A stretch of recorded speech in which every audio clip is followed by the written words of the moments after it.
Hello friends, this is Sumit. You are watching science of Sumit. तो friends, आज हम लोग स्टार्ट करने वाले एक नया topic, electromagnetic induction and Fleming's right hand rule.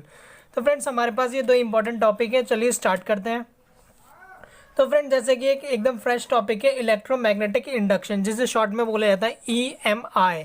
ठीक है, तो EMI इलेक्ट्रोमैग्नेटिक इंडक्शन। सबसे पहले हम लोगों को समझना होगा कि EMI यानी इलेक्ट्रोमैग्नेटिक इंडक्शन होता क्या है। तो फ्रेंड्स, ये जो चीज़ें हैं जो हम लोग को इलेक्ट्रोमैग्नेटिक इंडक्शन के बारे में समझना है, इसके लिए हमें दो एक्टिविटी जो एनसीईआरटी की बुक के अंदर दी हुई है, एक्टिविटी 13.8 और एक्टिविटी 13.9, ये दोनों हम लोगों को समझनी पड़ेंगी। हम लोग इसके डायग्राम को भी डिस्प्ले करेंगे और इसको अच्छी तरीके से समझेंगे कि इस एक्टिविटी के अंदर क्या है, और जिससे कि हम लोग को पूरा का पूरा टॉपिक क्लियर हो जाए। इसके अंदर हम लोगों को कुछ नई चीज़ें भी मिलेंगी, जिसमें से एक इम्पॉर्टेंट नाम है इंड्यूस्ड करंट। तो इंड्यूस्ड करंट एक नई चीज़ आपको समझने को मिलेगी, जो पहली बार शायद आपको नई टर्म देखने को मिले, समझने को मिलेगी। एक्चुअली में ये भी एक टर्म होती है और इस तरीके से भी करंट को प्रोड्यूस किया जा सकता है। तो चलिए स्टार्ट करते हैं। तो फ्रेंड, जैसा कि अब तक हम लोग लेक्चर्स में अपने जितनी भी सीरीज चैप्टर्स देखे हैं, मतलब जितने भी हम लोगों ने लेक्चर्स देखे हैं इस चैप्टर के अंदर, पूरे चैप्टर के अंदर हम लोगों ने समझाया कि इलेक्ट्रिसिटी से मैग्नेटिज्म, यानी जैसे कि चैप्टर का नाम है magnetic effect of electric current, मतलब इलेक्ट्रिक करंट से मैग्नेटिक इफेक्ट आ रहा है।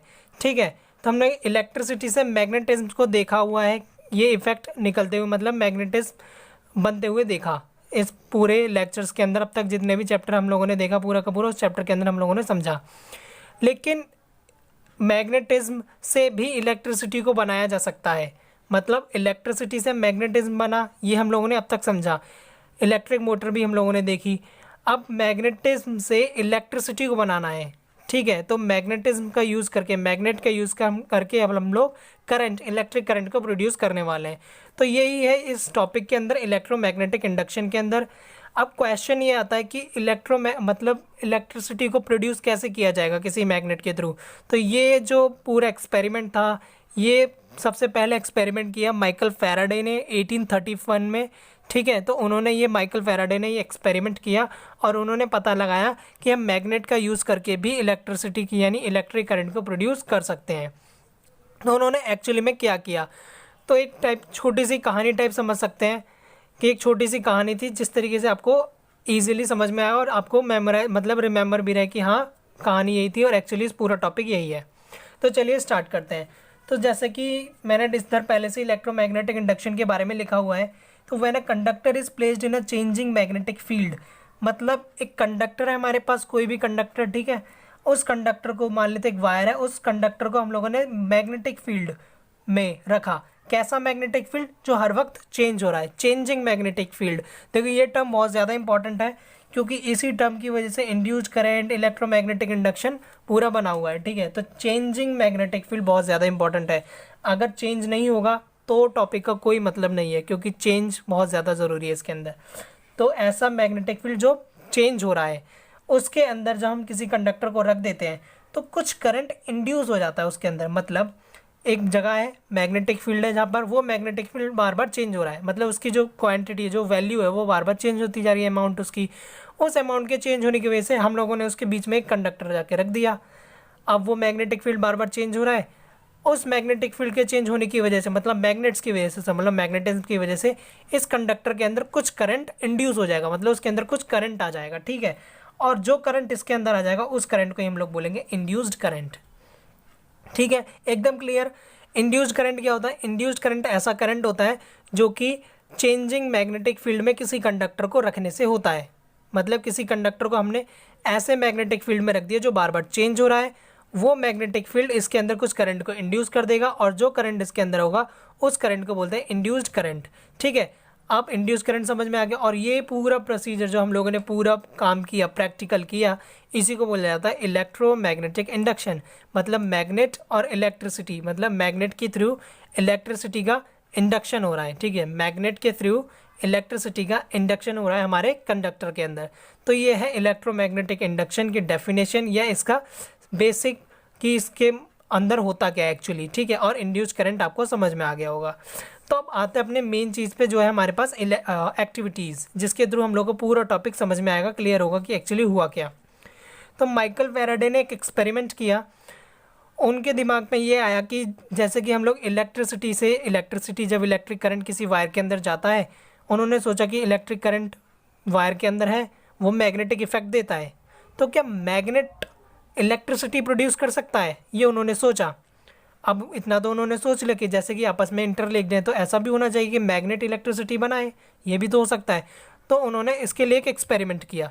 उस एक्सपेरिमेंट में उन्होंने क्या किया, एग्जैक्टली जो हमारे एक्टिविटी 13.8 में लिखे हुए हैं पूरा का पूरा सेटअप वही है। उन्होंने एक कॉइल ली, ठीक है, उस कॉइल को एक वाइंड कर दिया किसके ऊपर, मतलब बहुत सारे टर्न्स वाली कॉइल ली ए बी नाम से, जैसे कि हम लोग डायग्राम को डिस्प्ले कर रहे हैं, आप देख सकते हैं साइड में हम लोगों ने डायग्राम को डिस्प्ले कर दिया है। और उस डायग्राम में आपको समझ में आ रहा होगा कि कौन सी कॉइल ली और कैसे उन्होंने उसको सेटअप किया पूरा। तो एक कॉइल है हमारे पास, उस कॉइल में बहुत सारे टर्न्स हैं, उस कॉइल को उन्होंने किसी रोल के ऊपर मतलब उसको रोल कर दिया, ठीक है, किसी नॉन कंडक्टिंग चीज़ के ऊपर उसको रोल कर दिया, ठीक है, कॉइल को लगा दिया। उस कॉइल के जो दोनों एंड है, एक ए एंड है और एक बी एंड है, उन दोनों एंड को उन्होंने कनेक्ट कर दिया गैल्वेनोमीटर से। देखो गैल्वेनोमीटर एक ऐसा डिवाइस होता है जिससे करंट को डिटेक्ट किया जाता है, मतलब करंट का डिटेक्शन बताता है कि किसी कंडक्टर के अंदर करंट प्रेजेंट है या नहीं है, मतलब करंट है या नहीं है ये बताता है, ठीक है। तो गैल्वेनोमीटर एक ऐसा डिवाइस होता है। सिंपली आपको गैल्वेनोमीटर लैब में आपको देखने को मिल जाएगा, फिजिक्स लैब में जो आप जाते होंगे तो आपको मिल जाएगा साइंस लैब में, ठीक है। तो उन्होंने ये काम किया और उन्होंने एक स्ट्रॉन्ग बार मैग्नेट ले ली, एक बार मैग्नेट ले ली। उस बार मैग्नेट को देखो हमारे पास पूरा सेटअप तैयार हो गया, जैसे आपको डायग्राम में दिख रहा है। हमारे पास एक कॉइल है जो कि किसी सिलेंडर के ऊपर रोल कर रखा है पूरा कॉइल, बहुत सारे टर्न्स हैं जिसमें एनसीईआरटी में जैसे कि 7-8 टर्न्स उसके अंदर दिखाए हुए हैं, ठीक है। और बी एंड पर उन्होंने एक बार मैग्नेट लेकर आए, ठीक है। बार मैग्नेट का कौन सा पोल, नॉर्थ पोल वो लेकर आए। उस नॉर्थ पोल को जब वो बार मैग्नेट के पास लाए, ठीक है, पास लाने से क्या हुआ, उसके अंदर उन्होंने देखा कि जो गैल्वेनोमीटर है उसके अंदर डिफ्लेक्शन हुआ। जैसे कि आप देख सकते हैं गैल्वेनोमीटर में जो नीडल है उसमें डिफ्लेक्शन दिख रहा होगा आपको डायग्राम के अंदर, तो उसमें डिफ्लेक्शन हो रहा है राइट की तरफ। तो उन्होंने बोला जब मैं पास लाया तो इसमें राइट की तरफ डिफ्लेक्शन हुआ। फिर उन्होंने बार मैग्नेट को वहीं रोक दिया, ठीक है, वहीं थोड़ी देर के लिए स्टॉप कर दिया।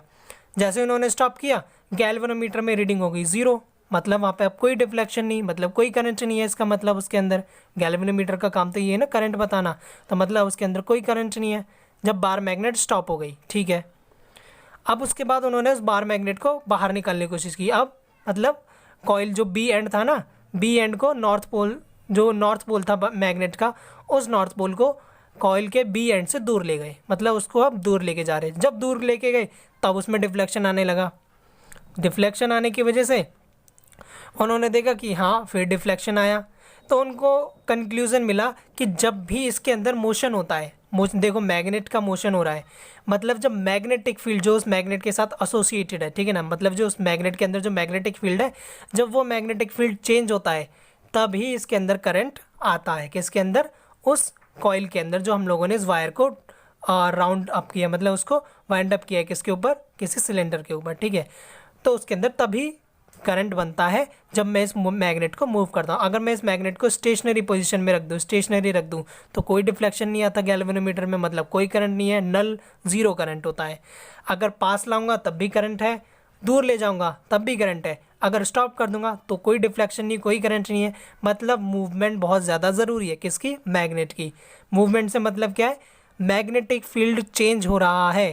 देखो पास लाएंगे, जैसे देखो मान लेते हैं जब कोई ऑब्जेक्ट इसी से दूर है, जैसे मैग्नेट और बी पॉइंट है, जो इसका बी एंड है हमारी कॉइल का, और जो मैग्नेट का हमारा नॉर्थ पोल है, जब उसको पास लाते हैं तो धीरे धीरे डिस्टेंस कम होती चली जाती है, जिसकी वजह से मैग्नेटिक फील्ड बी एंड की तरफ ज़्यादा स्ट्रांग हो जाता है। मतलब मैग्नेटिक फील्ड क्या हो रहा है, चेंज हो रहा है, तो इसकी वजह से उसके अंदर जो करंट है वो भी बनना स्टार्ट हो जाता है। जैसे ही मैंने मैग्नेट को यहीं रखा, मैग्नेट को रखने के बाद क्या होता है, वहाँ पे कोई भी डिफ्लेक्शन नहीं हो पाता, क्योंकि वहाँ पे कोई मैग्नेटिक फील्ड अब चेंज ही नहीं हो रहा। ठीक, मैग्नेटिक फील्ड है लेकिन वो चेंज नहीं हो रहा, इसकी वजह से कोई उसके अंदर करंट इंड्यूस नहीं हो रहा। तो ये तीनों पॉइंट मैंने एक्टिविटी 13.8 के बेस पे यहाँ लिखे हुए हैं। Magnet moved into the coil, जब मैग्नेट को कॉइल के अंदर मूव कराते हैं तो momentary deflection in G capital से दिखाया, मतलब यहाँ गैल्वेनोमीटर, ठीक है, गैल्वेनोमीटर को कैपिटल जी से डिनोट करते हैं। तो गैल्वेनोमीटर में मोमेंट्री डिफ्लेक्शन, थोड़ी देर के लिए डिफ्लेक्शन आता है, जिसकी वजह से पता चल जाता है, जिसका मतलब होता है indicating presence of current, current present है। ठीक है, जब magnet kept inside stationary inside the coil, coil के अंदर हम लोगों ने मैग्नेट को वहीं यूं ही रख दिया, स्टेशनरी, स्टॉप कर दिया, तो कोई डिफ्लेक्शन नहीं, मतलब नो करंट। ठीक है, मैग्नेट इज विदड्रॉन, मैग्नेट को मैं विड्रॉ कर रहा हूँ, दूर ले जा रहा हूँ, बाहर निकाल रहा हूँ। मोमेंट्री डिफ्लेक्शन इन गैल्वेनोमीटर, गैल्वेनोमीटर में मोमेंट्री डिफ्लेक्शन देखने को मिल रहा है, but in opposite direction, opposite direction में, जैसे कि आप पहले आप लोगों ने देखा कि इस एक डायरेक्शन में जा रहा था राइट की तरफ, अब इसमें क्या जाएगा, जब दूर लेके जाएंगे तो अपोजिट डायरेक्शन, मतलब अब लेफ्ट की तरफ जाएगा, क्योंकि मैग्नेटिक फील्ड अभी भी चेंज हो रहा है लेकिन अपोजिट डायरेक्शन में। ठीक है ना, इस वजह से करंट की डायरेक्शन भी क्या हो गई, बदल गई। मैग्नेटिक फील्ड की डायरेक्शन बदली, करंट की डायरेक्शन भी बदल गई फर्स्ट केस के हिसाब से, जैसे कि हम लोगों ने अब तक देखा। तो ये उन्होंने की एक्टिविटी 13.8, जैसे कि अब तक आप लोगों ने डायग्राम के अंदर इसके अंदर देखा। तो इसके बाद उन्होंने एक नया एक्सपेरिमेंट करके देखेंगे हम लोग, उस एक्सपेरिमेंट में हम लोग को अच्छी तरीके से समझ में आएगा इंड्यूस्ड करंट क्या है। तो वो है हमारे पास एक्टिविटी 13.8, इसका मैं डायग्राम आपको डिस्प्ले कर रहा हूँ। तो जैसे कि अभी आप इसका डायग्राम देख सकते हैं, एक्टिविटी 13.8, इसके अंदर आप लोगों को दो कॉइल दिख रहे होंगे, इस पर लिखा हुआ है कॉइल 1, कॉइल 2। कॉइल 1 में आप देख सकते हैं बहुत सारे टर्न्स हैं कॉइल 2 के कंपैरिजन में। जैसे कि हमारी एक्टिविटी 13.9 के अंदर लिखा हुआ है, एक में 100 टर्न होने चाहिए लगभग, एक में 50 टर्न, मतलब एक लगभग दूसरे के डबल।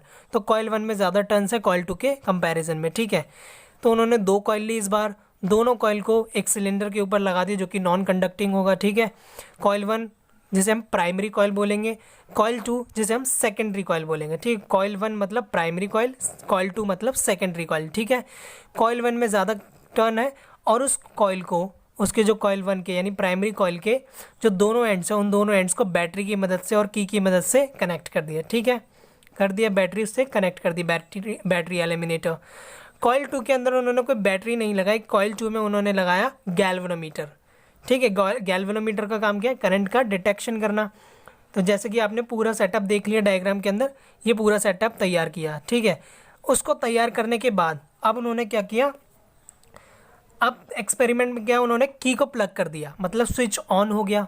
स्विच ऑन होने से क्या हो गया, करंट उसके अंदर जाएगा, कॉइल 1 के अंदर यानी प्राइमरी कॉइल के अंदर करंट गया। अब उसके अंदर करंट आ गया, उस करंट ने क्या किया, जो दूसरी कॉइल यानी सेकेंडरी कॉइल है उस कॉइल के अंदर करंट को इंड्यूस करना स्टार्ट कर दिया, धीरे धीरे धीरे धीरे। ठीक है, तो जिसकी वजह से गैल्वेनोमीटर में क्या हुआ, मोमेंट्री डिफ्लेक्शन इन गैल्वेनोमीटर। लेकिन कभी जब हम लोग उसको स्विच ऑन करते हैं, जैसे ही स्विच ऑन किया तब डिफ्लेक्शन आएगा। ठीक है, एक डायरेक्शन में डिफ्लेक्शन आया, मान लेते हैं राइट डायरेक्शन में डिफ्लेक्शन आया। ठीक है, स्विच ऑन करते ही बस, जैसे स्विच ऑन होने के बाद टाइम होगा, फिर उसके बाद वो करंट क्या हो जाएगा, स्टेडी हो जाएगा, मतलब वो करंट अब चेंज नहीं हो रहा, क्योंकि करंट तो वहाँ पे फिक्स हो गया ना कि एक लिमिटेड जो अमाउंट हमारी करंट की जाएगी वही करंट जाएगी, क्योंकि बैटरी एलिमिनेटर में हम लोगों ने पहले से ही सेट कर रखा है कि इतना पोटेंशियल है। ठीक है ना, तो पहले से ही फिक्स है, तो करंट कैसा हो जाएगा, स्टेडी, उसके लिए एक जैसा करंट, कोई चेंज नहीं हो रहा करंट के अंदर। तो इसकी वजह से अब वो सेकेंडरी कॉइल के अंदर, प्राइमरी कॉइल जो है सेकेंडरी कॉइल के अंदर कोई भी इंड्यूस करंट नहीं इंड्यूस कर पाई, करंट को इंड्यूस नहीं कर पाएगी। क्यों नहीं कर पाई, क्योंकि प्राइमरी कॉइल के अंदर जो करंट है वो स्टेडी है।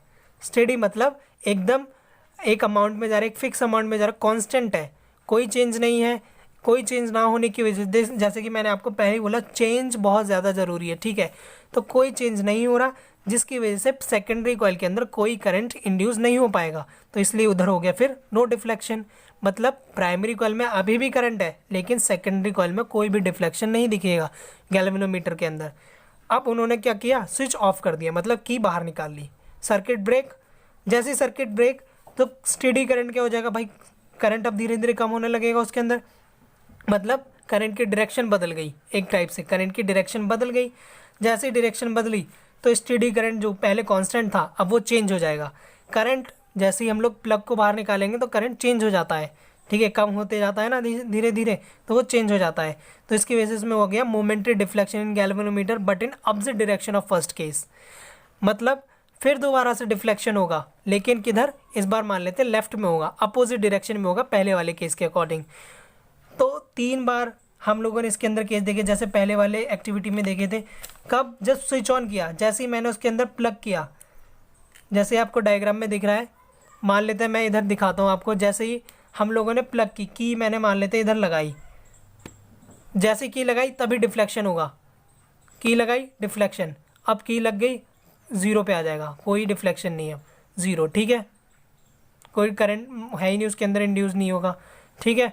अब जैसे मैंने की बाहर निकाली, अब ये वाली जो है वो अपोजिट डायरेक्शन में नीडल डिफ्लेक्ट करने लगेगी इस तरफ, ठीक है। तो इस तरीके से हुआ, यहाँ भी 0 पे कोई की नहीं लगी, मान लेते हैं, अब बाहर निकाल लिए, ठीक है, की लगाई डिफ्लेक्शन हुआ, अब फिर ये 0 पे हो जाएगा क्योंकि कोई चेंज ही नहीं है, ठीक है। इंड्यूस करंट होगा ही नहीं सेकेंडरी कॉइल के अंदर इंड्यूस करंट, इसलिए वो 0 पे आ जाएगा। जैसे ही हम लोगों ने की बाहर निकाली तो ये लेफ़्ट की तरफ जाएगा, फिर बाद में फिर वहीं आ जाएगा 0 पे, क्योंकि अब फिर कोई इंड्यूस करंट नहीं है इसकी वजह से, ठीक है। तो इस तरीके से ये हम लोगों ने देखा। तो क्या है, या तो मैग्नेटिक फील्ड चेंज होना चाहिए, ठीक है, या हम लोग जो दूसरा देखो, पहली वाली जो एक्टिविटी थी, एक्टिविटी 13.8, इसमें आपको क्लियरली समझ में आया होगा कि जब हम लोगों ने मैग्नेटिक फील्ड चेंज किया तो करंट बना। लेकिन सेकंड एक्टिविटी जो एक्टिविटी 13.9 है, इसमें तो हम लोगों ने करंट से ही करंट बनाया है, ये कैसे? तो इधर कहाँ मैग्नेटिक फील्ड है? देखो एक्चुअली मैग्नेटिक फील्ड है, सोचो, जब हम इलेक्ट्रिसिटी प्रोवाइड करते हैं प्राइमरी कॉइल में यानी कॉइल 1 में, तो उस इलेक्ट्रिसिटी से क्या होता है, वो मैग्नेटिक इफेक्ट शो करने लग जाती है, ठीक है। अब उस मैग्नेटिक इफेक्ट यानी उसके चारों ओर एक मैग्नेटिक फील्ड बन जाता है। वो मैग्नेटिक फील्ड क्या होता है, जो सेकेंडरी कॉइल है यानी कॉइल 2 है, उस सेकेंडरी कॉइल में करंट को इंड्यूस करने लगता है, जैसे कि पहली एक्टिविटी में हुआ था एग्जैक्टली। मैग्नेटिक फील्ड इधर भी चेंज हो रहा था और मैग्नेटिक फील्ड इधर भी चेंज हो रहा है, लेकिन इधर हम करंट से मैग्नेटिक फील्ड बना रहे हैं और इधर हम लोगों ने डायरेक्टली मैग्नेट से मैग्नेटिक फील्ड दिया था, ठीक है। तो एग्जैक्टली दोनों एक्टिविटी सेम है, बस इधर मैग्नेट डायरेक्टली यूज़ की थी और इधर हम लोगों ने करंट का यूज़ किया है, ठीक है, और मैग्नेटिक इफेक्ट देखा। तो ये दोनों चीज़ें इधर की गई। अब इसके बाद क्वेश्चन उठता है कि ठीक है, इतना सब समझ में आ गया। अब अगर हम लोगों को बोला जाए कि इंड्यूस्ड करंट की डायरेक्शन बताओ कि इंड्यूस्ड करंट जो आया वो किस डायरेक्शन में बन रहा है, तो उसको बताने के लिए आया फ्लेमिंग्स राइट हैंड रूल। मतलब फ्लेमिंग ने राइट हैंड रूल दे दिया। अब फ्लेमिंग ने जैसे लेफ्ट हैंड रूल दिया था, एग्जैक्टली वही नेमिंग है, FBI, इधर भी FBI है, FBI, ठीक है। तो यहाँ पे क्या है, हमारे थंब, मतलब थंब से पता चलेगी फोर्स यानी मूवमेंट, फोर्स किधर लग रहा है, ठीक है, यानी मूवमेंट किधर है। बी यानी 4 फिंगर जो है हमारी ये वाली उंगली, ठीक है, इससे पता चलेगी कि किधर इसका मैग्नेटिक फील्ड है, यानी B बार जो सॉरी B वेक्टर, ठीक है, जो हमारा मैग्नेटिक फील्ड होगी। तो FBI, आई हमारा इंड्यूस करंट की डायरेक्शन की इधर डायरेक्शन होगी करंट की, ठीक है। तो इस तरीके से पूरा का पूरा हमारे पास फ्लेमिंग्स राइट हैंड रूल भी है। तो ये था हमारा पूरा वीडियो लेक्चर। आई होप आपको ये पूरी की पूरी वीडियो सीरीज़ पसंद आई होगी। तो प्लीज़ चैनल को सब्सक्राइब कीजिए, वीडियो पर लाइक कीजिए और कमेंट कीजिए कोई भी क्वेरी। Thank you.